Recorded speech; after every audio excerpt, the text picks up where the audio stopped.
তোদেরকে দুটো মানুষের আমি গল্প শোনাচ্ছি, ঠিক আছে? একটা হচ্ছে স্পাইডারম্যানের গল্প, তো সবাই জানিস, স্পাইডারম্যান দেখেছিস। কিন্তু স্পাইডারম্যান জানিস কি, স্পাইডারম্যান ক্যারেক্টারটা তৈরি হতো না, আমরা জানতেই পারতাম না স্পাইডারম্যানের ক্যারেক্টার ব্যাপারে। স্পাইডারম্যান যিনি লিখেছিলেন, জানিস কে লিখেছে স্পাইডারম্যান গল্পটা? মানে রিয়েল হিরো যে স্পাইডারম্যানের গল্পটা লিখেছিল হচ্ছে স্ট্যান লি। মার্ভেল কমিক্সের নাম শুনেছিস তো? মার্ভেল কমিক্সের যিনি ওনার ছিলেন মার্টিন গুডসম্যান, উনি বলেছিলেন স্ট্যানলিকে একটা নতুন ক্যারেক্টার তৈরি করতে।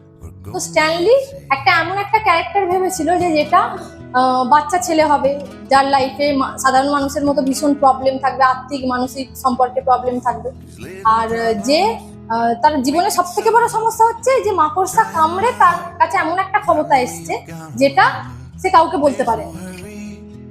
এবার সেইটা নিয়ে সে যখন মার্টিন গুডসম্যানের কাছে যায়, তো তিনি প্রথমেই রিজেক্ট করে দিয়েছিলেন যে এরকম হতে পারে না, একটা মাকড়সা মানুষ পছন্দ করে না, দ্বিতীয়ত এই গল্প কেউ শুনবে না, কারণ একটা সুপার হিরোর কাছে এত রকম প্রবলেম হতে পারে না, এত সমস্যা, আর একটা ইয়ং ছেলে কোনোদিন সুপার হিরো হতে পারে।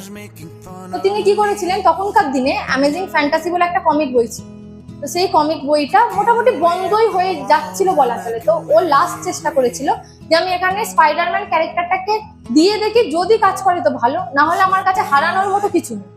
তো তিনি যখন স্পাইডারম্যান ক্যারেক্টারটাকে লেখেন, তার কিছুদিন পর মানুষ পাগলের মতো স্পাইডারম্যান ক্যারেক্টারটাকে ভালোবেসেছিল, শুধুমাত্র স্পাইডারম্যানের জন্য সেই কমিকটা সেল হতো।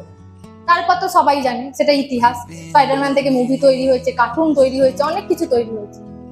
তো সবসময় মনে রাখবি, যখনই কেউ না বলে না, সেটা তো শেষ না, নাটা শুরুও হতে পারে। যে আইডিয়াটা নিয়ে তুই এগোবি, সেই আইডিয়াটা একজন না বলেছে বলে আর একজন না বলে তার কোনো মানে নেই, ঠিক আছে?